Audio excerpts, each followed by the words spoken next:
Click कर रही हूँ। सुंदरपुर के राजा ब्रजबाहु ने प्रजा के हित में स्थान स्थान पर तालाब, धर्मशालाएं एवं मंदिर बनवाए। उनकी कृति पूरे क्षेत्र में प्रजावत्सल शासक के रूप में फैल चुकी थी। एक बार कोई महान संत उनके राज्य में पधारे। राजा ब्रजबाहु उन संत से मिलने पहुंचे। संत को प्रणाम कर उन्होंने संत से प्रश्न किया, महात्मा, मैंने यथाशक्ति प्रजा के लिए सुविधाएं एकत्रित करने का प्रयत्न किया है। उसके लिए अनेकों तालाब, धर्मशालाएं व मंदिर भी बनवाए हैं। इन सभी स्थानों पर मेरे नाम के लगे नामपट इन धार्मिक कार्यों के विस्तार की गवाही देते हैं। फिर भी मेरा मन अशांत क्यों रहता है? मतलब राजा ब्रजबाहु जो थे अनेक मंदिर, तालाब, धर्मशालाएं बनवाए और सभी पर उनका नाम लिखा हुआ था कि इन्होंने ब्रजबाहु राजा ने बनवाया। फिर भी राजा का मन बहुत अशांत रहता था। संत राजा ब्रजबाहु से बोले, राजन, यह सत्य है कि तुमने अनेक पुण्य कर्म किए हैं, परंतु तुम्हारे अनुचरों ने जो तुम्हारे नाम के नाम पट लगाए हैं उनसे पुण्य पुण्य कर्मों का शमन भी हो गया है। मतलब जो उनका शिलापट पे नाम लगाए गए थे उनसे क्या हुआ कि उनका पुण्य कर्म का थोड़ा शमन हो गया था। सेवा कार्य में अहंकार का प्रदर्शन ही अशांति का कारण है। ये दोनों साथ साथ नहीं रह सकते। राजा ब्रजबाहु को अपनी भूल का भान हुआ और उन्होंने निष्काम भाव से पुण्य कर्म करने का निश्चय किया। तो इस कहानी से ये शिक्षा मिलती है कि आदमी अगर कहीं दान पुण्य करता है तो एकदम बड़े बड़े अक्षरों में अपना नाम लिखवा देता है कि मैंने ये किया, मैंने वो किया। तो हमारे परम पूज्य गुरुदेव कहते हैं कि ऐसा नहीं होना चाहिए। कि वैसे में क्या होता है कि आदमी को लगता है अरे आपके नाम का वहां शिलापट लगा है, तो आदमी के अंदर अहंकार आ जाता है। इसी पर संत ने कहा और राजा को अपनी भूल का एहसास हुआ और तब उन्होंने सोचा कि निष्काम भाव से पुण्य कर्म करने का निश्चय। एक और छोटी सी कहानी है। एक मकड़ी थी, उसने अपने रहने के लिए जाला बनाने का विचार किया। उसने कमरे के एक कोने में जाला बनाना शुरू ही किया था कि एक बिल्ली वहां आई और मकड़ी से बोली, यहाँ मक्खियां तो है नहीं, तेरे जाल में कौन फंसेगा, तू खिड़की के पास अपना जाल बना। अब फिर मकड़ी देखिए अब क्या कहती है। मकड़ी ने बिल्ली का कहना मानकर खिड़की के पास जाला बनाना शुरू किया। तभी एक चिड़िया वहां आई और मकड़ी से बोली, तू भी कितनी मूर्ख है, यहाँ तेज हवा आती है, तेरा जाला तुरंत टूट जाएगा। मकड़ी ने घबराकर वह जाला भी अधूरा छोड़ दिया। थोड़े समय के बाद मकड़ी ने अलमारी के पीछे जाला बनाना शुरू किया। उसने थोड़े ही जाला बनाया था कि एक कीड़ा बोला, यह अलमारी बिल्कुल बेकार है, कुछ दिनों के बाद यह कबाड़ में चली जाएगी तो तुम्हारी सारी मेहनत बेकार हो जाएगी। मकड़ी का यह जाला भी अधूरा रह गया। वास्तव में जो लोग दूसरे के कहने पर अपना कार्य अधूरा छोड़ देते हैं उन्हें असफलता ही हाथ लगती है। इसलिए कोई भी कार्य करने पर सुननी सबकी चाहिए, पर करते समय उद्देश्य का ध्यान रखना चाहिए। इसमें कि आलतू फालतू अजूल फजूल की बातों में विश्वास नहीं रहे। अगर हम एक काम अगर कर रहे नहीं, ये तो एक काम तुमसे नहीं होना। हम लोग अपने बच्चों को भी कहना चाहिए, उत्साह बढ़ाना चाहिए कि ये काम हर काम, देखिए मन अगर बस में हो और मनोबल मजबूत हो तो हर काम मनुष्य ही कर सकता है। ठीक है दीदी, आगे अगर आप लोग को एक्सप्लेन करना है तो कर देंगे, हमको जितना समझ में आया मैं बता दी।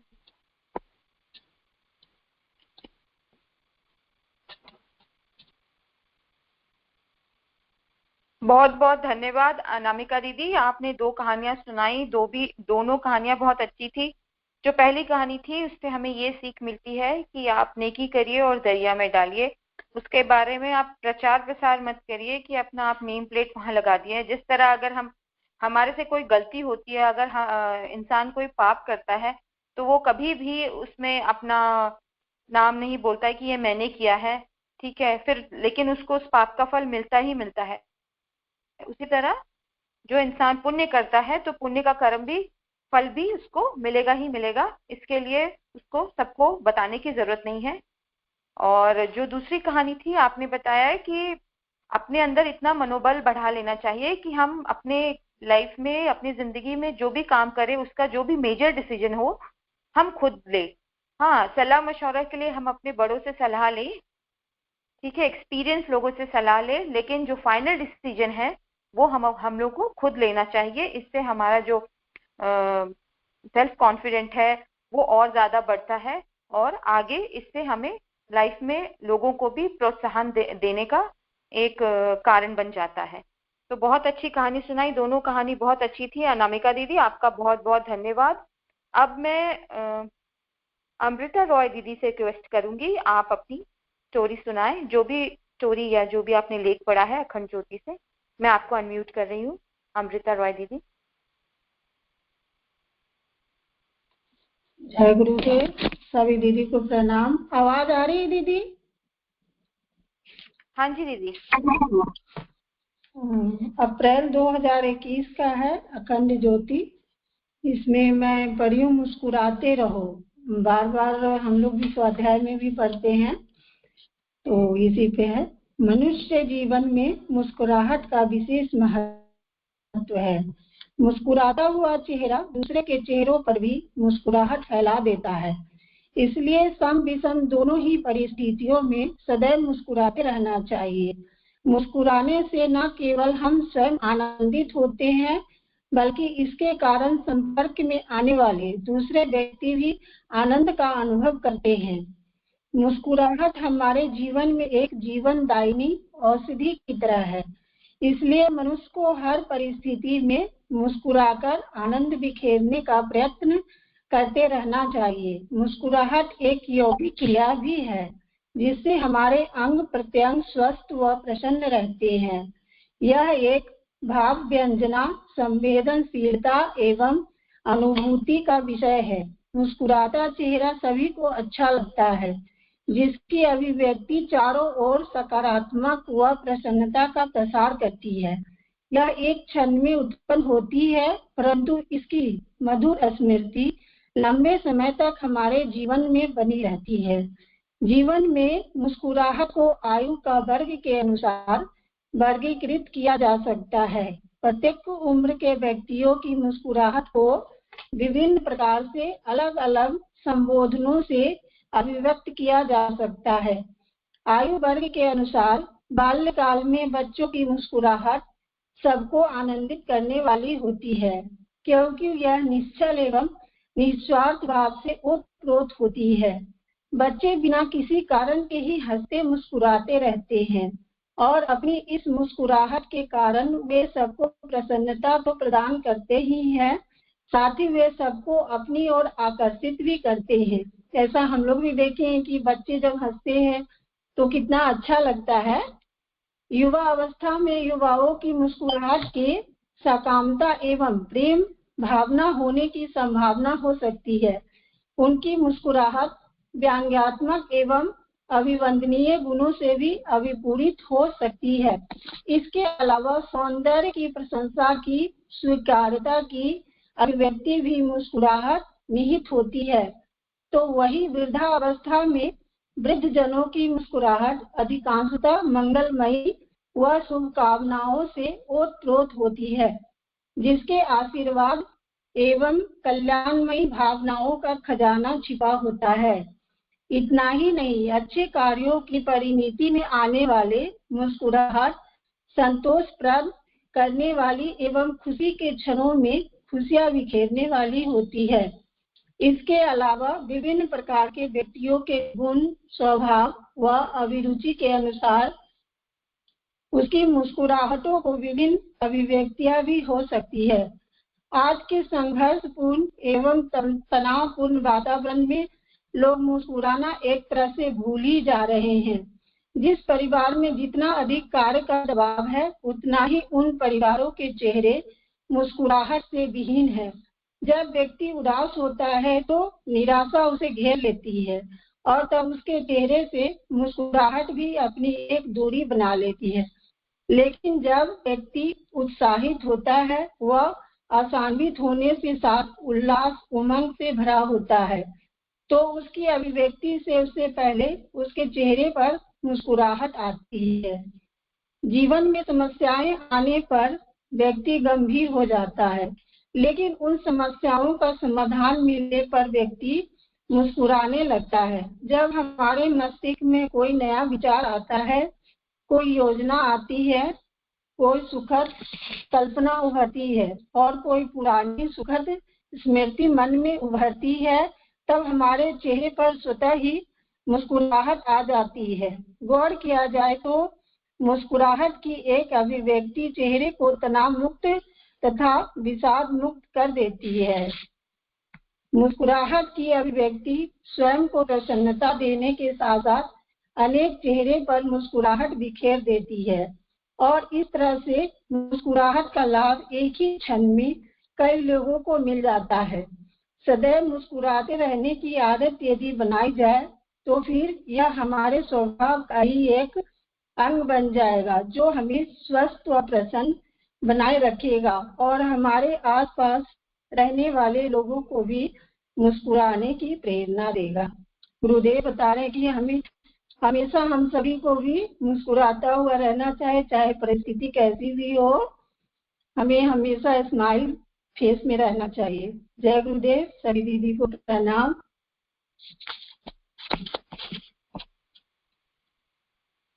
बहुत बहुत धन्यवाद अमृता दीदी, आपने बहुत अच्छी स्टोरी सुनाई और बिल्कुल सही बताया कि मुस्कुराना हमारे लिए कितना जरूरी है।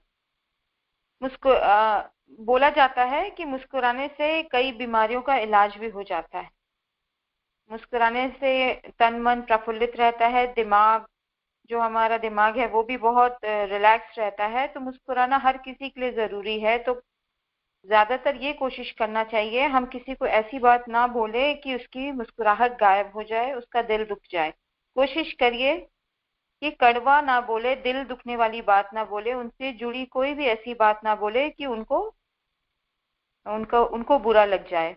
कभी कभी ऐसा होता है ना कि हम ऐसी बात बोल देते हैं किसी को, जरूरी नहीं है, मजाक में ही बोल देते हैं हंसने के लिए और अगले का दिल दुख जाता है। तो अगर आप चाहते हैं कि आपका दिल कभी ना दुखे और गुरुदेव की कृपा सदा बना रहे, तो गुरुदेव ने बताया है कि संसार में जो पाप होता है वो सबसे बड़ा पाप ये होता है कि आप किसी का दिल दुखाते हो। वो बहुत साइलेंट होता है और उसका जो आफ्टर इफेक्ट होता है ना वो बहुत बुरा होता है। तो कोशिश करना चाहिए कि अपने शब्दों को एकदम आराम से बोले, किसी को भी बोलना है आराम से बोले, घुमा कर बोले। क्योंकि कभी कभी ऐसा होता है कि सामने वाले ने कोई गलती कर दी हो और हम उनके साथ ऐसा अपशब्द यूज करते हैं, ऐसे उसको प्रिटेंड करते हैं कि जैसे कि उसने बहुत बड़ा पाप कर दिया है। गीता में लिखा है ऐसा कोई भी पाप नहीं है जिसका प्रायश्चित नहीं हो सकता। तो हम लोग को भी उसी प्रकार अगले को, खुद को भी वैसे ही हैंडल करना है। हमारे से गलती हुई तो हम अपने को बिल्कुल डिमोरलाइज नहीं करना है। ठीक है, गलती हो गई, गलती से सीखो, रिपीट मत करो। और इसी तरह अगर हम माहौल बनाएंगे तो आनंदित रहेंगे। सबके लिए हम सुख शांति की प्रार्थना करते हैं तब साबित होगा जब हम किसी के लिए अपशब्द यूज ना करेंगे, किसी को दिल दुखाने वाली मजाक में भी बात नहीं बोलेंगे। तो अमृता दीदी, आपने बहुत अच्छी स्टोरी सुनाई। मुस्कुराना बहुत जरूरी है स्वस्थ रहने के लिए, खासकर मानसिक तौर पे स्वस्थ रहना है तो मुस्कुराइए। दूसरों को भी ऐसी बातें बोलिए कि वो भी मुस्कुराए और शारीरिक तौर पे भी आप स्वस्थ रहेंगे। तो अब मैं उषा दीदी का नाम लूंगी। उषा दीदी से रिक्वेस्ट करूंगी, दीदी आप अपना लेख जो भी आपने अखंड ज्योति से पढ़ा है आप शुरू कर सकती हैं। मैं आपको अनम्यूट करती हूँ।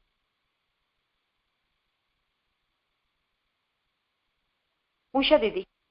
हेलो, प्रणाम दीदी। दीदी आवाज ठीक आ रही है? हाँ जी दीदी, हाँ जी। ये दीदी अक्टूबर अखंड ज्योति का एक लेख है। वैसे अभी टाइम है तो मैं 2 लेख पढ़ देती हूँ दीदी। अक्टूबर अखंड ज्योति 2022 का लेख है, भय से मुक्ति का राजमार्ग। भय मानवीय अस्तित्व से जुड़ा एक ऐसा पहलू है जो किसी व्यक्ति या समुदाय तक सीमित नहीं है। यह कोई आज का नहीं बल्कि यह एक शाश्वत सत्य है। आज पूरा विश्व किसी न किसी प्रकार के भय से आक्रांत है। हर व्यक्ति किसी एक या दूसरे भय पर काबू पाने के लिए संघर्ष कर रहा है, उसके बाहर निकलना चाहता है, एक निर्भय और निर्द्वंद जीवन जीना चाहता है, लेकिन निकल नहीं पाता है। प्रश्न यह उठता है कि इन सभी भयों का मूल कारण क्या है। वैदिक ऋषियों ने इस प्रश्न का समाधान युगों पूर्व कर दिया था। जब तक व्यक्ति स्वयं को शरीर और मन के साथ जोड़कर देखता है, तब तक वह भय से पूर्णतः मुक्त नहीं हो सकता। जब तक जीवन में अज्ञानता, अंधविश्वास, राग, द्वेष, स्वार्थ, अहंकार, अकर्मण्यता, अनैतिकता जैसे दोष दुर्गुण रहेंगे, देहबोध का भाव प्रबल रहेगा, तब तक भय का अस्तित्व बना रहेगा। लेकिन भय के साथ आक्रांत जीवन वास्तव में एक अभिशप्त जीवन होता है, जिसमें जितनी शीघ्र हो सके बाहर निकलना उचित रहता है, क्योंकि भय के आगे ही वास्तविक जीवन प्रारंभ होता है, एक गरिमापूर्ण अस्तित्व संभव हो पाता है। स्वामी विवेकानंद के शब्दों में भय एक कमजोरी है, दुर्बलता है तथा कायरता से बड़ा कोई पाप नहीं है। भय सबसे बड़ा अंधविश्वास है। भय ही मृत्यु है, नरक है, अधर्म है। जिस क्षण आप भयभीत होते हैं, उस क्षण आप कुछ नहीं होते, तथा संसार में जितने भी नकारात्मक विचार और कर्म हैं, उसके मूल में भय का भाव ही सक्रिय रहता है। साथ ही हम जितने क्षुद्र और स्वार्थी होते हैं, उतना ही हमारा भय बढ़ा चढ़ा होता है। इसलिए कहा गया है कि दूसरों के प्रति तनिक सा भी सत्कार्य अंतस की शक्ति का जागरण करता है। दूसरों के प्रति थोड़ा सा भी सद्भाव क्रमशः हृदय में सिंह के साहस का संचार करता है, और साहसिक मनुष्य ही महान कार्य कर पाते हैं, कायर नहीं। मात्र साहसियों के लिए ही मुक्ति संभव है, कायरों के लिए नहीं। सबसे ज्यादा साहसी ही मुक्ति के अधिकारी बनते हैं, और साहस भी दो तरह के होते हैं। एक शारीरिक सीमाओं से परे जाकर प्रकट करने वाला शारीरिक साहस, जो प्राय क्षणिक होता है, तथा दूसरा है आध्यात्मिक धारण का साहस, जिसका सतत निर्वहन करना होता है। आध्यात्मिक साहस के बल पर ही यह शोध होता है कि आप अनंत अनश्वर जन्म मरण रहित आत्मा को, जो आपको निर्भय बनाता है, ऐसे में अस्तित्व का सारा रहस्य निर्भयता में है, जहाँ कोई भय न हो। इस तरह भयग्रस्त मानव के लिए पहला धर्म निर्भयता के भाव का उपदेश व प्रचार होना चाहिए। भय मूलतः शारीरिक एवं मानसिक दुर्बलता, अज्ञानता, अंधविश्वास, अकर्मण्यता, आसक्ति, अनैतिक आचरण व नकारात्मक चिंतन आदि से जुड़ा तत्व है। दैनिक जीवन में छोटे छोटे कदम के साथ इसका उपचार करते हुए भय से बहुत सीमा तक मुक्त हुआ जा सकता है। इसके लिए सर्वप्रथम स्वस्थ व बलिष्ठ शरीर का अर्जन करें, क्योंकि इसी में सशक्त मन निवास करता है। इसके साथ मन बुद्धि को विवेकशील, दूरदर्शी एवं प्रबुद्ध बनाएं। इस तरह तन मन से बलिष्ठ व्यक्ति ही निर्भय जीवन के अधिकारी बनते हैं। सत्संग अर्थात अच्छे लोगों का संग साथ करें, नैतिक आचरण, कर्तव्य निष्ठा एवं अनुशासित जीवन जिए। ये मिलकर आंतरिक रूप से नैतिक बल, आत्मबल के रूप में व्यक्ति को निर्भयता का वरदान दे जाते हैं। यदि जीवन में कुछ अनपेक्षित हो भी जाए तो इसे बहुत गंभीरता से न ले, इसके आवश्यक सबक लें तथा आगे बढ़े। सत्य पथ का किसी भी हालत में त्याग न करें। प्रार्थना के बल को समझें। जहाँ कमजोर पड़ते हो वहां इसका सहारा ले, वे अपने जीवन को प्रार्थना में बनाए। इस संदर्भ में व्यक्तित्व का अंग बन चुकी बुरी आदतों से हर हाल से बचें, जो व्यक्ति को दुर्बल बनाती है, भय की ओर ढकेलती है।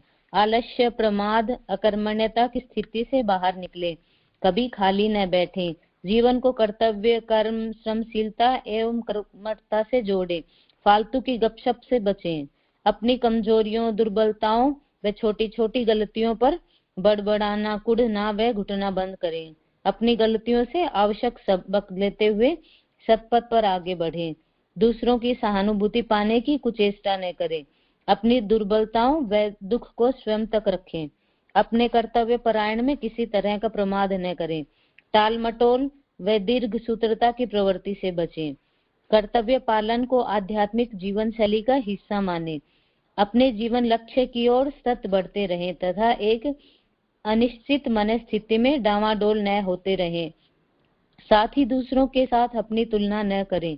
अपने मौलिक जीवन पथ पर बढ़ते हुए अपने लक्ष्य का संधान करें। इसके साथ देखेंगे तो पाएंगे कि जो आपको भयभीत करता है, पीछे हटाता है, वह सिर्फ और सिर्फ अज्ञान और भ्रम होता है। इसी कारण व्यक्ति जीवन के राजमार्ग के बजाय शॉर्टकट का सहारा लेता है, अनैतिक जीवन को अपनाता है। इस तरह जो गलत तरीके से जीविका या नाम यश का अर्जन करते हैं, भय उनका पीछा नहीं छोड़ता। अतः यदि निर्भय जीवन की इच्छा रखते हो तो हर तरह के गलत तरीके से बचें। इसके साथ उठे जागे सत्य में विश्वास करें तथा इसके अभ्यास का सहारा करें, जो सत्य को जानने के लिए मृत्यु का भी सामना करने का मादा रखती हो, जो मनुष्य को यह जानने में मदद करती हो कि वह आत्मा है, पूरे ब्रह्मांड में कोई उसे नष्ट नहीं कर सकता। अतः अपने सत्य पर चट्टान की तरह खड़े हो जाएं। उपनिषद के उस शब्द निर्भयता का अभ्यास करें जो अज्ञानता व भय से ग्रसित मानवता के हृदयावकाश में निर्भयता का वरदान बनकर बरसती है। इसके साथ सत्य तथा आध्यात्मिक जीवन के साथ कोई समझौता न करें। अपने सत्य को स्वीकार करने का साहस करें। लाश के ढेर को फूल से ढकने की कुचेष्टा बंद करें तथा अपनी दुर्बलता को छिपाने के बजाय इसका सामना करें तथा परिमार्जन करें। इसके लिए पूर्णतः नैतिक बने, साहसी बने, दिलदार व्यक्ति बने, एकदम नैतिक, जो स्वप्न में भी कल्पना में भी कोई पाप कर्म की नहीं सोचता हो। सत्य व आत्मा की स्पंदा के हित में दुस्साहसी बने। कायर ही पाप में लिप्त होते हैं, वीर नहीं, यहाँ तक कि मन में भी नहीं। ऐसे आंत्यातिक साहसिकता का अभ्यास करें, इसकी साधना करें। मानकर चलें कि ऐसी सत्यनिष्ठा ही निर्भयता की ओर ले जाएगी। यही भय और उद्विग्नता से बाहर निकलने का मार्ग प्रशस्त करेगी। अज्ञानतावश ही लोग सत्य बोलने से भय खाते हैं, जबकि झूठ बोलने से उनका पूरा व्यक्तित्व अपराध बोध से ग्रसित हो जाता है और वे दिन प्रतिदिन दुर्बल होते जाते हैं और इंच इंच तक जीवित ही मृतप्राय बनते रहते हैं। अपराध बोध कभी भी व्यक्ति को निर्भय नहीं रहने देता। इसलिए सत्य की सर्वशक्तिमान सत्ता का बोध करें। मन, वचन और कर्म से सत्य का अभ्यास करें। यही साहसिक और आत्मविश्वास बनने का मूल मंत्र है। इसके साथ आत्मचिंतन करें, ईश्वर भजन करें। स्वामी विवेकानंद के शब्दों में भय को काबू करने की रामबाण औषधि है अपने वास्तविक स्व आत्मा का बोध और जन्म मरण से रहित, अजर अमर, सर्वशक्तिमान और सर्वज्ञ है। एकमात्र आत्मा या दूसरे शब्दों में भगवान परमात्मा ही सब भयों से मुक्त है। इस आध्यात्मिक सत्य की ओर बढ़ना, इसमें जीना व संघर्ष करना तथा अंततः इसमें प्रतिष्ठित होना, यही भय से मुक्ति व निर्भय जीवन का मूल मंत्र है। इसका उपासना के पलों में भाव करें, साधना के पलों में चिंतन मनन करें तथा आराधना के पलों में अभ्यास करें। यही भय से मुक्ति का मार्ग है। एक लेख और है दीदी, महात्मा बुद्ध की अमृतवाणी। राजमहल के ऐसो आराम व सुख वैभव में पले बड़े राजकुमार सिद्धार्थ एक दिन अपने सारथी के साथ रथ पर सवार होकर नगर भ्रमण को निकले और भ्रमण के दौरान जब उन्होंने क्रमशः एक क्रसकाय वृद्ध व्यक्ति को देखा, एक रोगी मनुष्य को देखा और लोगों के कंधों पर एक मृत व्यक्ति के शव को जाते देखा, तो उन्हें मनुष्य जीवन की नश्वरता व सांसारिक सुख वैभव की क्षण भंगुरता का ख्याल आया और तभी उनके मन में घोर वैराग्य जाग उठा।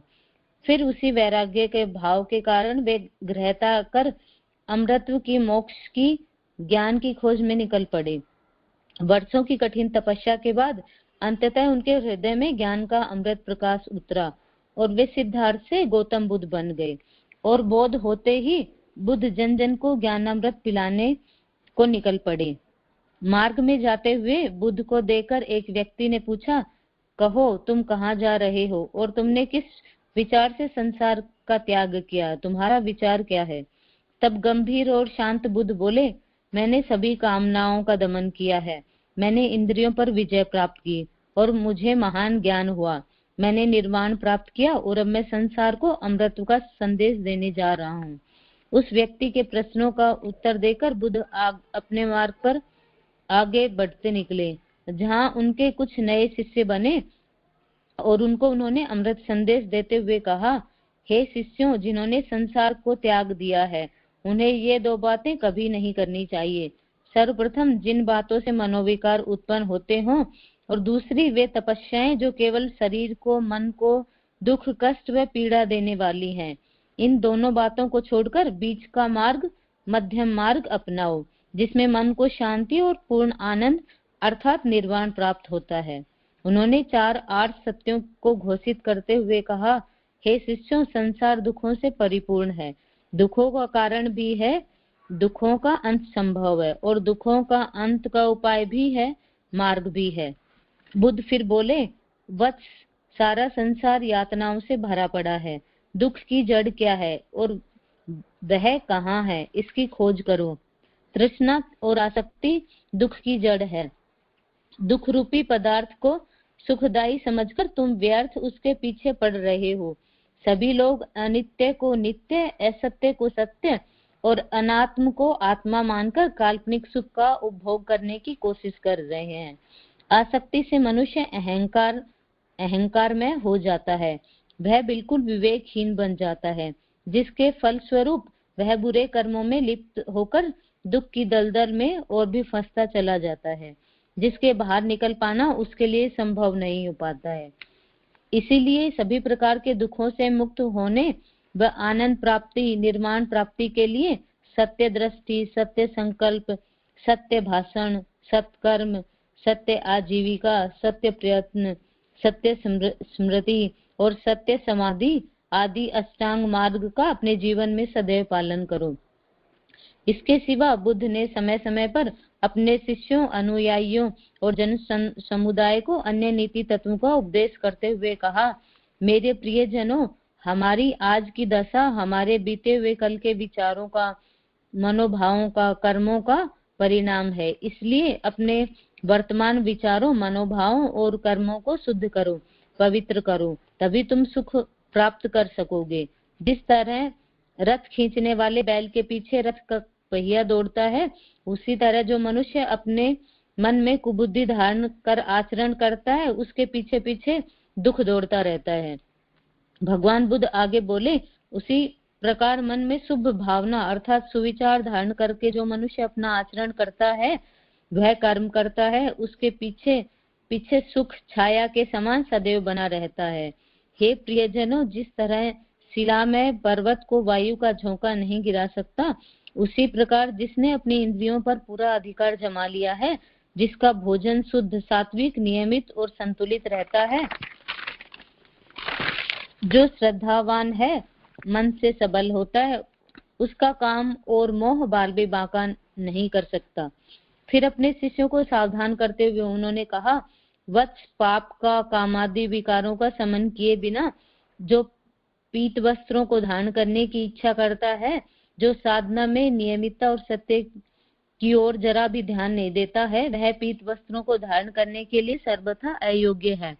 परंतु जिसके अंतःकरण की मलिनता को दूर कर लिया है, उसके सारे सद्गुणों का विकार पूर्ण रीति से हो चुका है, जो साधना में, आहार में, व्यवहार में नियमितता और सत्य की ओर ध्यान देता है, वह पीत वस्त्रों को धारण करने के लिए सर्वथा योग्य है। जिस प्रकार अच्छी तरह न छाए गए घर में वर्षा की बूंदों का प्रवेश हो जाता है, उसी प्रकार कुविचारी और मलिन मन में विकारों का प्रवेश हो जाता है। पर जैसे अच्छी तरह से छाए गए मकान में वर्षा की बूंदें प्रवेश नहीं कर सकती, वैसे ही पवित्र और पूर्ण विचारशील मन में विकारों, वासनाओं और आसक्ति आदि का प्रवेश नहीं हो पाता। इसीलिए निरंतर तप साधना में तप कर मन को पावन और निर्मल बनाए रखो। मन में निर्मल पावन होने पर ही मनुष्य सदाचरण करता और सदाचारी होता है। वह पुण्य कर्म, शुभ कर्म करता है और ऐसे मनुष्य को ही इस लोक और परलोक में आनंद प्राप्त होता है। गौतम बुद्ध ऐसे अनेक अवसरों पर अपने अनुयायियों को अमृत संदेश देते रहे, ज्ञानामृत पिलाते रहे और उनके लिए आनंद और निर्वाण का मार्ग प्रशस्त करते रहे। जो सचमुच उनके उपदेशों को अपने जीवन में उतार पाए, वे सचमुच ही आनंद और निर्माण को पाकर धन्य हो गए। सभी को प्रणाम। जय गुरुदेव। धन्यवाद उषा दीदी, आपने बहुत अच्छी 2 कहानियां सुनाई। पहली कहानी जो आपने बताई, भय को अपने जीवन में नहीं आना देना चाहिए। भय क्या होता है? भय हमारे जो गलत कर्म है ना, उसकी परछाई होती है। क्योंकि हम लोग ने किया है, वो सबकॉन्शियस माइंड में एक गिल्ट की तरह समा जाता है हमारे दिमाग में, जो कभी स्वीकार नहीं करता, लेकिन वो टाइम टाइम पे भय के रूप में आपके सामने आके प्रकट हो जाता है। बेवजह आपको भय होता है, ठीक है, मृत्यु का भय, बीमार होने पर, मतलब ज्यादा कहीं देर हो गई है तो नेगेटिव थॉट्स, वो भी भय की तरह, लोगों का भय, बहुत सारे भय आपको घेर लेते हैं। वो होता है, ये इसीलिए होता है क्योंकि पास्ट में या पिछले जन्म के कुछ आपके ऐसे गलत कर्म हैं जो प्रारब्ध रूप में, भय के रूप में इस जन्म में आपके पीछे हैं। अगर जैसे हमें गुरुदेव मिल गए हैं और गुरुदेव ने हमें अपने स्वाध्याय, अपने विचारों, अपने पुस्तकों द्वारा इतना ज्ञान दिया है कि अभी हम लोग को एनालाइज होता है कि अभी जो हम सोच रहे हैं, अभी भय लग रहा है, इसका रीजन क्या है। आप सोचोगे तो आपको पता चलेगा। तो हर चीज का गुरुदेव ने एकदम उपचार भेज दिया है। तो अगर आपको भय लगता है, ये नेगेटिव थॉट्स आते हैं, नेगेटिव थॉट भी एक भय की तरह ही है। आपको अपने फ्यूचर का भय होता है, वो इसलिए क्योंकि पास्ट में आपसे कुछ गलतियां हुई हैं और वो कर्म फल बनकर, आपके भय के रूप में बनकर आपका पीछा कर रहा है। तो वो गुरुदेव के, आप बहुत सारे ऐसे बुक्स है जिससे आप पढ़ के गुरुदेव से बात ही हो, मतलब गुरुदेव के बुक्स पढ़ना मतलब गुरुदेव से हम बात कर रहे हैं। तो उससे द्वारा आप सॉल्यूशन ढूंढ सकते हैं कि ऐसा करें कि हम रिपीट ना करें फ्यूचर में ऐसा कुछ भी, कि हमें भय से जूझना पड़े और ये भय आगे जाके इतना हो जाता है कि ये डिप्रेशन के रूप में कन्वर्ट हो जाता है, एंजाइटी, डिप्रेशन। और लोगों को इतना हो जाता है आज की जनरेशन में, ये इतना यंग जनरेशन में है कि जैसे कोरोना में लोग अकेले रहे हैं और इतना उनको भय और इतने नेगेटिव हो गए हैं, मरने का भय, अकेलेपन का भय, ठीक है। तो उन्होंने, बहुत सारे लोगों ने ऐसा स्टेप लिया है सुसाइड का और इस दुनिया से चले गए। तो सोचिए ये क्या है, उनके पास कर्म ऐसे हैं, इतने गिल्ट भरे कर्म है कि वो उनके आई एम सॉरी, भय के रूप में उनके पीछे पड़ गए हैं। और ये दूसरी कहानी आपने जो बताई गौतम बुद्ध की, ये कितना कितना अच्छा बताया है, इतना सरल है हमारा जीवन, कि आप जितने अंदर से सरल रहोगे आपका जीवन उतना ही सरल रहेगा। जैसे कि अपने विचारों के साथ आप, मतलब बुरे विचार अगर आते हैं, किसी के लिए बुरा विचार आता है तो उसको आप सुधारिए, उसको चेंज करिए। आप ये सोचिए कि आप अपने आप को दूर से देखिए कि ये बोलते हुए, ये करते हुए मैं कैसी दिख रही हूँ, कैसा दिख रहा हूँ। तो आपको अपना अपीयरेंस गंदा लगेगा कि मैं बहुत बुरी दिख रही हूँ, बुरा दिख रहा हूँ। तो इससे क्या होगा, ये भी एक, मतलब आपका एड ऑन हो रहा है कर्म फल, वो भी एकदम अच्छा वाला, कि इससे आपको फल अच्छा मिलेगा। तो जो गुरुदेव के बुक्स है ना, वो हमें यही सिखाते हैं कि अपने कर्म बदलो, अपने विचार बदलो। जब जैसे कि लोग जो आजकल नॉनवेज खाते हैं उनको ये नहीं पता, वैसे वो बड़ी बड़ी बातें करेंगे, ठीक है, लेकिन उनको ये नहीं पता कि वो कितने परिवारों को खराब करते जा रहे हैं। मतलब जैसे हमारे परिवार होते हैं, इनके पशु पक्षी के भी तो परिवार होते हैं। तो वो परिवार को, लेकिन उनका दिमाग अभी काम नहीं कर रहा है, लेकिन एंड ऑफ द डे उनको ये चीज भोगना पड़ेगा बीमारी के तौर पे, एंजाइटी, डिप्रेशन और कई प्रकार की उनको परेशानियां, मानसिक परेशानियां ऐसे ही घेर लेंगी कि उनको समझ ही नहीं आएगा क्या है। लेकिन हमारे गुरुदेव ने क्या बताया है, विचार क्रांति अभियान, वो इसलिए है कि आप ये पढ़ो, आपके विचार में क्रांति आएगी और आप जो गलत कर रहे हो वो करना रोक दोगे, ठीक है। तो हम लोग को सब क्या करना है, आपस में सौहार्द, प्यार देना है। मुझे बार बार सारिका दीदी का वो स्टेटस याद आता है, माता जी की फोटो लगी हुई है, उसमें लिखा हुआ है कि अगर आप सुख शांति से भरा हुआ चाहते हो अपना जीवन, तो लोग सबके लिए मनाओ, सब स्वस्थ रहे, सुरक्षित रहे, सब खुशहाल रहे, ये दिल से मनाओ और दिल से ऐसा चाहो, तो आपका खुद का जीवन सुख शांति से भर जाएगा। ये होता है ऐसा, ये बहुत स्ट्रॉन्ग साइंस है। यूनिवर्स को हम जो मैसेज देते हैं ना, वो हमें वापस मिलता है। तो वो क्या हो जाता है, उनको ब्रह्मांड में जो भी आप चीज फेंकोगे ना, वो आपको वापस मिलेगी और कई गुना होके मिलेगी। उनको लगता है इसको यही चीज पसंद है, इसीलिए बार बार ये चीज बोलती है। अगर आप नेगेटिव बोलोगे तो आपके पास नेगेटिव आएगा, ठीक है, बीमारियों के रूप में, भय के रूप में। वो क्यों? वो यूनिवर्स को लगेगा इसको यही सारी चीजें पसंद है, इसको यही सारी चीज दो। तो उषा दीदी, आपने बहुत अच्छी 2 स्टोरी सुनाई, आपका बहुत बहुत धन्यवाद। अब मैं शीला दीदी से रिक्वेस्ट करूंगी, दीदी मैं आपको अनम्यूट कर रही हूँ, आप अपना जो भी आपने पढ़ा है वो शुरू कर सकते हैं।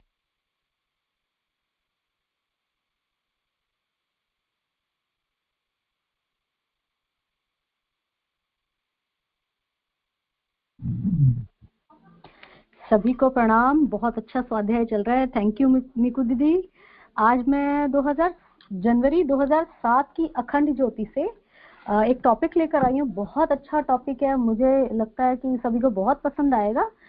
टॉपिक है आदि शक्ति की लीला कथा। ये मेरे को थोड़ा सर्च करना पड़ा, मैं चाहती थी कि इसको थोड़ा सा मैं बताऊं अपने स्वाध्याय की बहनों को, लोगों तक पहुंचाऊं कि वो आदि शक्ति हैं कौन, गुरुदेव क्या कह रहे हैं। मैंने ये 2007 में पढ़ा था कभी, लेकिन मैं सब भूल गई थी, मुझे तो ईयर भी याद नहीं आ रहा था कि किस ईयर में आएगा। मैं लाइब्रेरी गई, मैंने वहां लाइब्रेरी से जाकर कई चक्कर लगाए, पता लगाया, और मुझे गुरुदेव ने एकदम चमत्कार होता है ना, वैसे हुआ मेरे साथ। मैं एक्सपीरियंस शेयर कर रही हूँ कि मुझे ऐसे लगा कि शायद मैंने वो 2011-12 में पढ़ी हुई है, जबकि अब देख रही हूँ कि 2007 में पढ़ी हुई है। मैं फोटो भी शेयर करूंगी आप लोगों को कि ऊपर जो इस पूरे बंडल के ऊपर एक बंडल है, एक बुक है, ठीक है, जिसमें पूरे साल की अखंड ज्योत को बाइंड करके रखा जाता है, सेव किया जाता है लाइब्रेरी में। तो वो है मेरे पास, उसमें से मिला मुझे ये। ठीक, मुझे ऐसे याद आ रहा था कि शायद मैंने 2014 में पढ़ा होगा, नहीं तो 13 में, लेकिन मुझे ऐसे लग रहा था कि 11 के बाद पढ़ा है। मैं गई लाइब्रेरी गई, वो जो बाबूजी लाइब्रेरी वाले वो बैठ नहीं सकते थे, और वो नीचे के उसमें ना अलमारी में रखी हुई थी नई 2016 तक की मतलब बुक्स। तो उन्होंने कहा बेटा आप खुद ही छांट लो, मैं तो बैठ नहीं पाता हूँ। मैं गई, मैंने छाटा, पहली बार में जो निकला तो उसमें नहीं था आदि शक्ति की लीला कथा।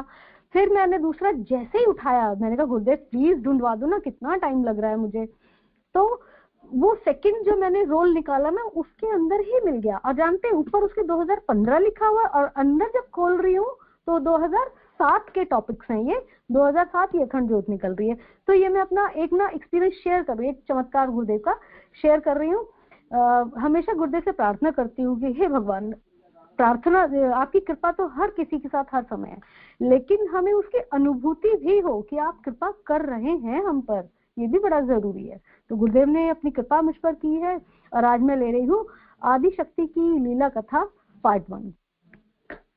गुरुदेव कहते हैं, आदि शक्ति की लीला कथा कहने के भाव अंतस में हुलस रहे हैं। आदि शक्ति की लीला कथा यो तो सूत्र रूप में गायत्री महामंत्र के 24 अक्षरों में पिरोई है। इसी का विस्तार श्री दुर्गा सप्तशती में किया गया है।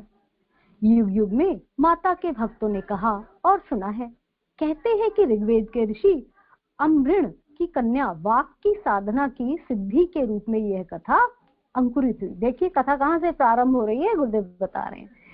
श्री सूक्त में के रूप में इसका प्राकट्य हुआ, परंतु यह इतिहास की बात है। भावलोक में तो भवानी भक्तों के हृदय में नित्य विद्यमान रहती हैं। जिस तरह से वे नित्य हैं, उसी तरह उनकी लीला कथा भी नित्य है। कोटि कोटि ब्रह्मांड नायिका अखिलेश्वरी माँ लीला चरित्र भी उन्हीं की भांति अनंत है। अखिलेश्वरी माँ का लीला चरित्र भी उन्हीं की भांति अनंत है। इसका ठीक ठीक उच्चारण तो 1000 मुख वाले भगवान शेष भी नहीं कर सकते। फिर भला वह कैसे कर पाएगा जिसने कभी ठीक से माँ का उच्चारण करना भी नहीं सीखा। ठीक है, क्या कह रहे हैं गुरुदेव? यही कह रहे हैं ना कि कोई भी नहीं जानता कि माँ का आदि अंत क्या है, माँ का उद्भव कैसे हुआ। अभी क्या है, आजकल निकल रहा है, जैसा मैं देख पा रही हूँ कि तरह तरह के शिलालेख और वो गुफा केव जो स्क्रिप्ट हैं वो सब निकल रही है। और वो जानते हैं आर्कोलॉजिस्ट क्या कहते हैं, ये 10,000 12,000 पुराने नहीं है, जबकि हमारे यहाँ जो पाषाण युग है, स्टोन एज जो है 10 से 12,000 साल पुरानी बोल दी जाती है कि स्टोन एज जो थी 10 से 12,000 साल पुरानी। लेकिन वो जो शिलालेख हैं, वो जो अभी निकल रहे हैं ना, वो कितने लाखों साल पुराने निकल रहे हैं, उसका वो लोग अंदाजा नहीं लगा पाए हैं। अभी फिलहाल के लिए उन्होंने ये कहा है कि 20 से 25,000 साल पुराने हैं, जबकि अगर हम उन्हें 3 लाख 5 लाख साल भी बोले तो वो कोई उसमें अतिशयोक्ति नहीं होगी, है क्या? और जानते हो उसमें क्या मिलता है? हर जमाने में, हर एरा में माँ की पूजा होती थी, स्त्री रूप की पूजा हुआ करती थी, ठीक है। वहां पर ज्यादातर आप जितने भी स्क्रिप्ट देखेंगे ना, जितने भी चित्रों के माध्यम से, पहले लैंग्वेज नहीं होती थी ना, तो लिपि जो होती थी वो कैसी होती थी? उसमें चित्र उकेरे जाते थे शिलाओं पर, पत्थरों पर, ठीक है, गुफाओं की दीवारों पर। ऐसे हम पुरानी जगह कहीं भी जाते हैं तो हमें देखने को मिलता है। तो उसमें नारी शक्ति को बार बार दिखाया जा रहा है। तब किस एज की बात कर रही हूं मैं? अभी मैंने क्या कहा, 3 लाख साल पुरानी बात है। यानी कि मनुष्य जो हमेशा अपनी माँ से जुड़ा हुआ है, मारे पीटे माँ, लेकिन बच्चा कहाँ जाता है? माँ के पास जाता है। तो इसीलिए हमने अपनी वो जो शक्ति है, वो जो ब्रह्मांड व्यापी आदि अनंत शक्ति है, उसको क्या कहा है? उसको माँ का रूप दे दिया, और उनको क्या कहा? जगत जननी। और फिर जगत जननी यानी आदि शक्ति कहा गया। इसीलिए टॉपिक क्या है? आदि शक्ति की लीला कथा। आगे गुरुदेव कह रहे हैं, फिर भी भरोसा अपनी माँ पर है। वे अपने इस नादान बालक को सुनकर मुदित अवश्य होंगी। छोटे और नादान नासमझ बच्चे की बात सुनकर माँ खिलखिलाकर हंस पड़ती है। उसकी तोतली वाणी पर कभी कभी तो उसे इतना प्यार आता है कि बरबस वह उसे गोद में उठाकर छाती से चिपका लेती है। अपनी कांपती उंगलियों में कमल थामे इस क्षुद्र जीवात्मा को बस यही भरोसा है। गोस्वामी जी महाराज प्रभु चरित प्रारंभ करने से पहले कहते हैं, रामायण में भगवान तुलसीदास क्या कह रहे हैं? ज्यों बालक कह तो तरी बाता, सुन ही मुदित मन पितु अरु माता। बालक कहता है जो तोतली बातें हैं, पर उसके माता पिता बड़े प्रसन्न मन से सुनते हैं। बालक तो क्या कह रहे हैं? तोतली बातें बोल रहा है, कुछ समझ नहीं आ रहा, लेकिन मम्मी पापा को बहुत अच्छा लग रहा है जो भी वो कह रहा है। मेरे लिए तो मेरी माँ ही सब कुछ है। मैंने कभी किसी और को जाना ही नहीं, ना किसी अन्य के बारे में सुना और ना सोचा है। मुझे तो बस इतना मालूम है कि सृष्टिकर्ता भी वही है, सृष्टि में भी वही है, और सृष्टि की प्रत्येक हलचल में वही है। आदि शक्ति का परिचय देते हुए तुलसीदास जी कहते हैं, आदि शक्ति जहि जग उपजाया, अर्थात आदि शक्ति वह जिसने अपनी कोख में जग को जना है, जो हमारे पंच भौतिक शरीरों की ही नहीं, हमारी आत्मा की भी माँ है। बच्चा अपनी माँ के उदर में ही पलता है, उसी के रक्त मांस के एक अंश से उसका अस्तित्व विनिर्मित होता है। उसकी श्वासों से ही उसकी श्वास चलती है। गर्भ में रहने पर वह अपनी माँ से अभिन्न होता है, और गर्भ से बाहर आने पर वह अपनी माँ का एक अंश होता है। माँ कहकर उसे तृप्ति मिलती है, और माँ से चिपटने पर शांति का एहसास होता है। माँ अपना स्तनपान कराती है, बड़े होने पर अपने हाथों से खाना खिलाती है, तो वह तुष्ट होता है। वेदवाणी कहती है, यस्याह पर तरम नास्ति, जिनसे बढ़कर कोई और नहीं, कोई और हो भी नहीं सकता। अरे वही तो है परापारणाम परमा परमेश्वरी, पर और अपर और फिर सबसे परे रहते परमेश्वरी। उनका सही सही ज्ञान तो किसी को भी नहीं है, परंतु उन्हें सभी का ठीक ठाक ज्ञान है। बात भी सही है, छोटा अबोध बालक भला अपनी माँ को संपूर्णता को कैसे जान सकता है, परंतु माता अपने शिशु को संपूर्ण रूप से अवश्य जानती है। अपनी संतान के बारे में ऐसा कुछ भी नहीं है जिसे माता ना जान पाए।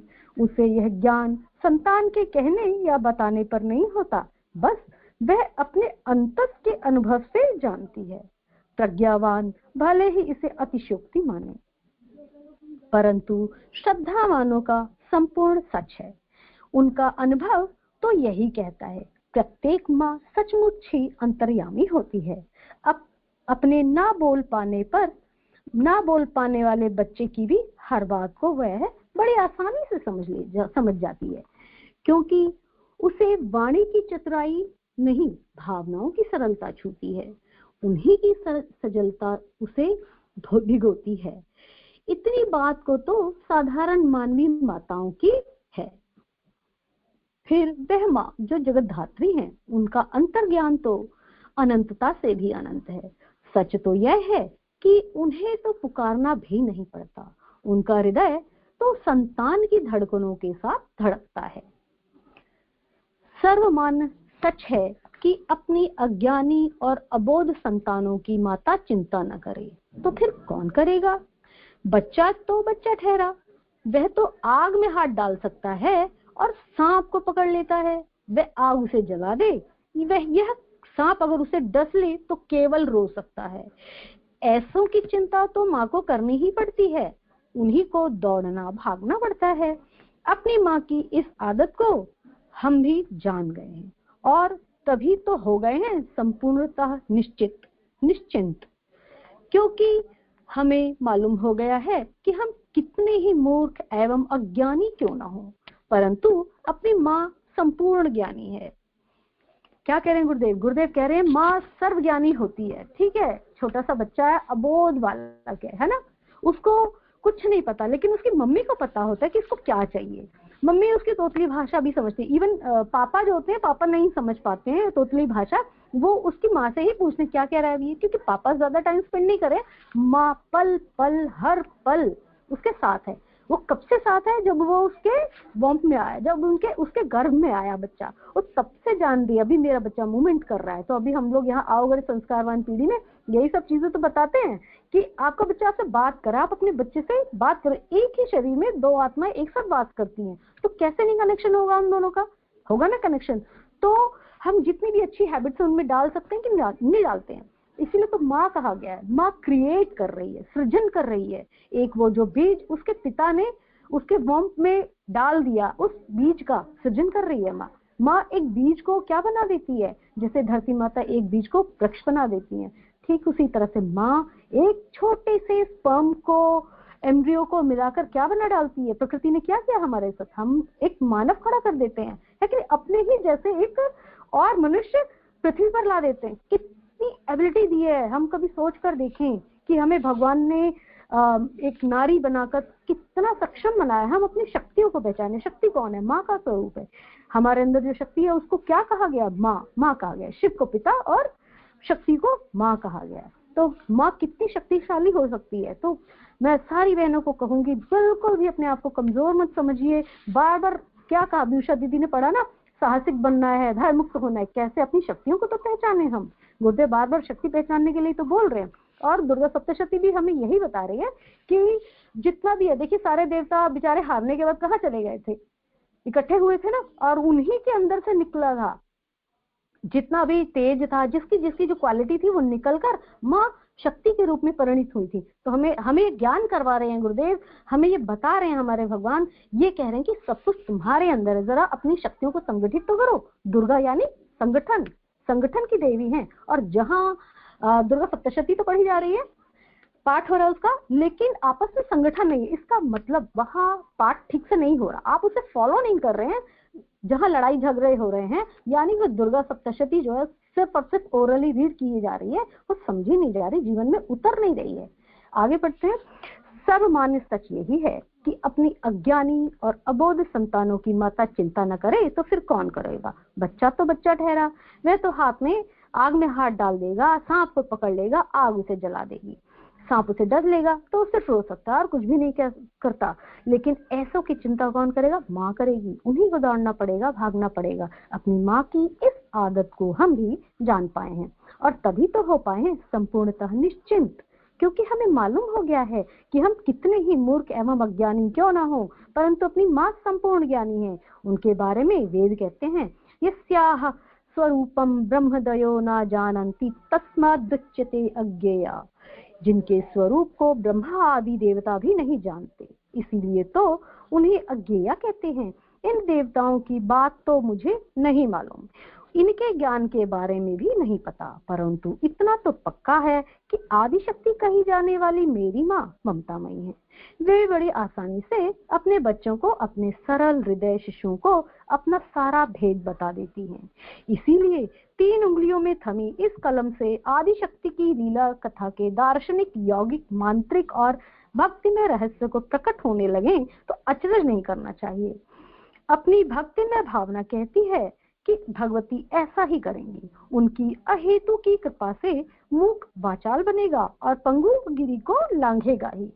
कैसे और किस तरह यह इस लेख माला को पढ़ने वाले क्रमिक रूप से अनुभव करेंगे। माँ की ममता पर अपना अगाध विश्वास है तो अपने आराध्य सदगुरु पर अटल आस्था। उन प्रभु ने वसंत 1986 के अवसर पर शांति कुंज के प्रवचन मंच से कहा था, जिसने वंदनीय माताजी को देख लिया उसने मुझे देख लिया, और जिसने मुझे देख लिया उसने गायत्री माता को देख लिया।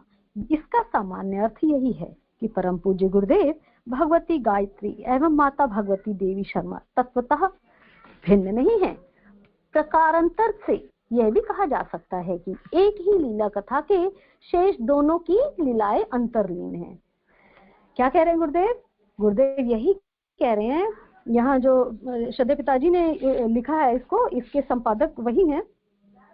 तो गुरुदेव कह रहे हैं, श्रद्धेय पिताजी यही बता रहे हैं हमको, कह रहे हैं कि 86 में गुरुदेव ने कहा था कि जिसने माता जी को देख लिया, क्योंकि लोग ना बड़ा डिफरेंशिएट करा करते थे कि नहीं माता जी को नहीं, हम तो गुरुदेव को ही बताएंगे। गुरुदेव उस समय अपनी सूक्ष्म उसमें थे, क्या साधना में थे, तो कहते थे कि नहीं हमें तो गुरुदेव से ही मिलना है। तो जब निकले बाहर तब उन्होंने क्या कहा, वो कभी कभी आते थे प्रवचन देने के लिए गुरुदेव ना, तो उस प्रवचन में 86 के प्रवचन में कहा था उन्होंने कि नॉट नेसेसरी कि आप मुझे से मिले, आप माता जी को भी कह सकते हैं, हम सब एक हैं, है कि नहीं। तो क्या कह रहे हैं गुरुदेव, हमारी सबकी आत्माएं एक ही हैं। श्रद्धेय पिताजी यही बताने की इसमें कोशिश कर रहे हैं। और क्या कह रहे हैं, आगे लिखते हैं, श्री दुर्गा सप्तशती के ऋषि सुमेधा ने भी इस रहस्य को कुछ इसी तरह कहा है। देवा नाम कार्य सिद्ध्यर्थ मां विभर भवती सा यदा उत्पन्नेति तदा लोके सा नित्याप्य भी दीयते। यद्यपि वे नित्य और अजन्मी हैं, तथापि जब देवताओं का कार्य सिद्ध करने के लिए प्रकट होती हैं, उस समय लोक में उत्पन्न हुई कहलाती हैं। यह ऋषिवाणी यही प्रमाणित करती है कि वेद जननी गायत्री ही असुर संहारक दुर्गा है।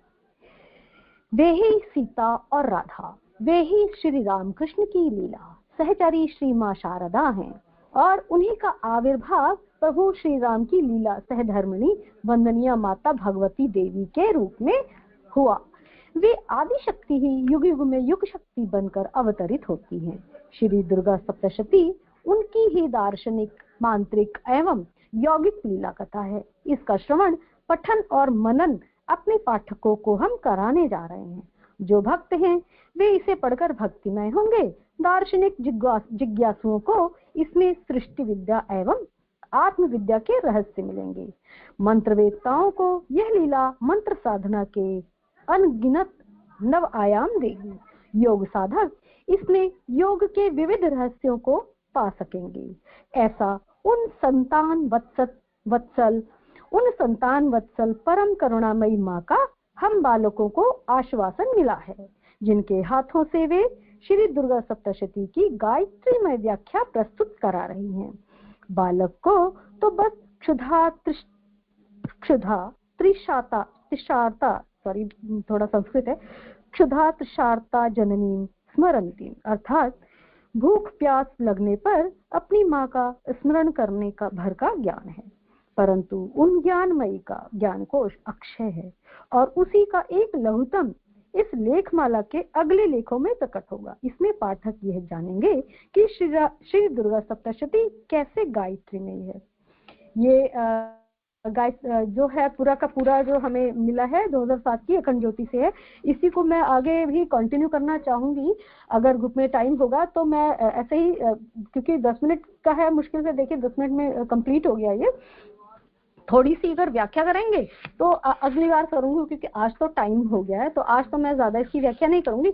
नेक्स्ट टाइम थोड़ा सा समझाऊंगी कि माँ दुर्गा, जैसे जैसे आगे बढ़ेंगे हम लोग डिस्कशन करेंगे और हम सब आगे इसके बारे में जानेंगे। माँ आदिशक्ति से यही प्रार्थना है, परम पूज्य गुरुदेव गुरु सत्ता से यही प्रार्थना है कि हमारा जीवन कैसा बनाए, तमसो माँ ज्योतिर्मय, अस्तो माँ सद्गम्य और मृत्युर्मा अमृतम गम्य। ये इसी प्रार्थना के साथ मैं आज के अपने स्वाध्याय को विराम दूंगी। धन्यवाद। धन्यवाद शीला दीदी, आपने बहुत अच्छा बताया। गुरुदेव ने ऐसी कोई भी टॉपिक नहीं रखा है जिसके बारे में गुरुदेव नहीं छोड़ा है, जिसके बारे में गुरुदेव ने नहीं लिखा है। तो आपने बहुत अच्छा बताया। नेक्स्ट टाइम दीदी आपका ट्यूसडे का रहता है तो आप ट्यूसडे में कंटिन्यू कर सकती हैं। अगर वीक में बीच में अगर टाइम मिलता है तो आपका ये टॉपिक कंटिन्यू करेंगे हम लोग। चलिए हम सब मिलकर आज आहुतियों का कार्यक्रम शुरू करें। गायत्री मंत्र की 5 मंत्राहुति, महामृत्युंजय मंत्र की 5 मंत्राहुति। ओम भूर्भुवः स्वः तत्सवितुर्वरेण्यं भर्गो देवस्य धीमहि धियो यो नः प्रचोदयात् स्वाहा। इदं गायत्री इदं न मम। ओम भूर्भुवः स्वः तत्सवितुर्वरेण्यं भर्गो देवस्य धीमहि धियो यो नः प्रचोदयात् स्वाहा। इदं गायत्री इदं न मम। ओम भूर्भुवः स्वः तत्सवितुर्वरेण्यं भर्गो देवस्य धीमहि धियो यो नः प्रचोदयात् स्वाहा। इदं गायत्री इदं न मम। ओम भूर्भुवः स्वः तत्सवितुर्वरेण्यं भर्गो देवस्य धीमहि धियो यो नः प्रचोदयात् स्वाहा। इदं गायत्री इदं न मम। ओम भूर्भुवः स्वः तत्सवितुर्वरेण्यं भर्गो देवस्य धीमहि धियो यो नः प्रचोदयात् स्वाहा। इदं गायत्री इदं न मम। जो भी गंभीर बीमारी से जूझ रहे हों, शारीरिक रूप से या मानसिक रूप से, वो शीघ्रतम स्वस्थ हो जाए। सभी के स्वस्थ जीवन, मंगलमय जीवन, लंबी आयु, खुशहाल जीवन और सद्बुद्धि विवेक से भरा हुआ जीवन के लिए महामृत्युंजय मंत्र की 5 मंत्राहुति। ओम त्र्यंबकम यजामहे सुगंधिम पुष्टिवर्धनम उर्वारुकमिव वंदनान् मृत्योर्मुक्षैमामृतात् स्वाहा। इदं महामृत्युंजय इदं न मम। ओम त्र्यंबकम यजामहे सुगंधिम पुष्टिवर्धनम उर्वारुकमिव वंदनान् मृत्योर्मुक्षैमामृतात् स्वाहा। इदं महामृत्युंजय इदं न मम। ओम त्र्यंबकम यजामहे सुगंधिम पुष्टिवर्धनम उर्वारुकमिव वंदनान् मृत्योर्मुक्षैमामृतात् स्वाहा। इदं महामृत्युंजय इदं न मम। ओम त्र्यंबकम यजामहे सुगंधिम पुष्टिवर्धनम उर्वारुकमिव वंदनान् मृत्योर्मुक्षैमामृतात् स्वाहा। इदं महामृत्युंजय इदं न मम। ओम त्र्यंबकम यजामहे सुगंधिम पुष्टिवर्धनम उर्वारुकमिव वंदनान् मृत्योर्मुक्षैमामृतात् स्वाहा। इदं महामृत्युंजय इदं न मम। शांति पाठ। ओम द्योः शांति अंतरिक्षगं शांतिः पृथ्वी शान्तिरापः शान्ति रोषदयः शान्तिः वनस्पतयः शान्ति विश्वे देवाः शान्ति ब्रह्म शान्तिः सर्वगं शान्तिः शान्तिरेव शान्तिः श्यामा शान्तिरेधि। ओम शान्तिः शान्तिः शान्तिः सर्वारिष्टा शान्तिर्भवतु। सभी लोग 1:30 बजे ज्योति अवतरण साधना में 5:40 गायत्री चालीसा, 6 बजे नाद योग में अवश्य आइएगा। सभी का बहुत बहुत धन्यवाद। सभी को प्रणाम।